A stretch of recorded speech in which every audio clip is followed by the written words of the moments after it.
Nandito na naman ako guys, malapit sa ano niya, yung sa yan ang ano ni Kasuki guys, then paaralan niya. Yan, dito kasi ako naglakad-lakad ako guys, kasi ano, dyan yung ano niya, yan yung yan ang paaralan niya.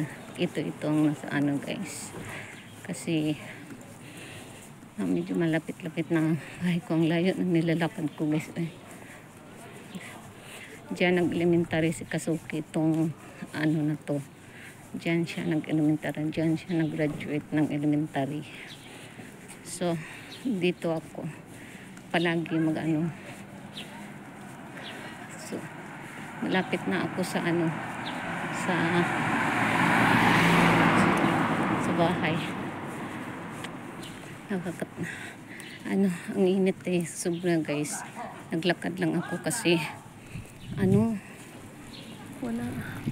walang bus dito guys, kaya na ano ako. Yan, sobrang laki yung ano nila, diba, sa elementary. Diyan yung ano niya, ilang years din si Kasuki diyan nag ano. So yan,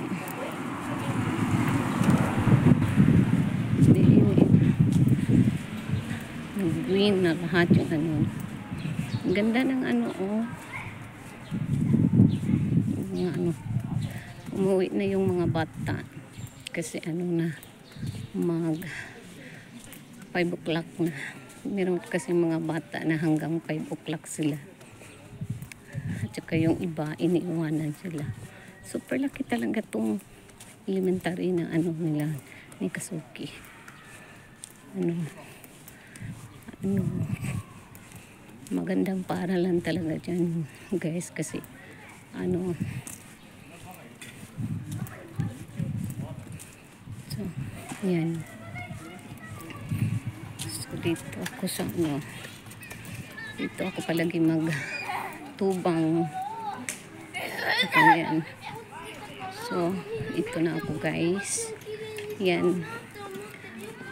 Class naman at nandito na ako malapit sa bahay. Yan, ano sila, nag football, yan, soccer, nag-soccer sila. Tingnan mo yung ano guys, ganda nila ng ano, yung mga bulaklak nila. Iba na naman yung tinatanim nila na bulaklak, ganda na naman to. Yan, mga bulaklak nila, super ganda. Yan. So yan, dati si Kasuki, ganyan si Kasuki, nag ano, pumasok siya ng soccer sana, kaso lang yung na ano, yung paa niya tumigil siya. So hanggang dito na lang ako guys, bye bye guys.